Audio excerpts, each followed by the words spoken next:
CPI Paralam Kodannur local കമ്മിറ്റികളുടെ ആഭിമുഖ്യത്തിൽ കാൽനട ജാഥ സംഘടിപ്പിച്ചു.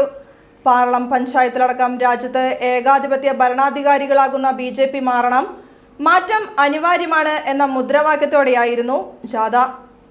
CPI Paralam local secretary PB Shajan ക്യാപ്റ്റനും അമ്പിളി പ്രദീപ് വൈസ് ക്യാപ്റ്റനും ബോജൻ കാരണത്ത് ഡയറക്ടറുമായുള്ള കാൽനട ജാഥ ചേനത്ത് നിന്ന് തുടക്കമായി. CPI ജില്ലാ അസിസ്റ്റന്റ് സെക്രട്ടറി EM സതീശൻ ജാഥ ഉദ്ഘാടനം ചെയ്തു. മുള്ളക്കര, പാറപ്പക്കടവ്, അമ്മാടം, ശിവപുരം, പേരൂകര, ശങ്കരമംഗലം ബ്രാഞ്ച് കമ്മിറ്റികൾ നൽകിയ സ്വീകരണം ഏറ്റുവാങ്ങിയ കാൽനട ജാഥ വെങ്ങിണിശ്ശേരിയിലെ ത്രിവേണിയിലെത്തി.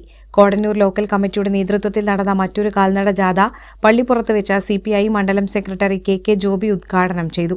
Kodannur local committee secretary AC Anilkumar ക്യാപ്റ്റനും സിബി സുരേഷ് വൈസ് ക്യാപ്റ്റനും AB ഷൈജു ഡയറക്ടറുമായുള്ള ജാഥ പുത്തൻവെട്ടൊഴി, കോടന്നൂർ, താണിക്കമുനയം, MS നഗർ വഴി ത്രിവേണിയിലെത്തി.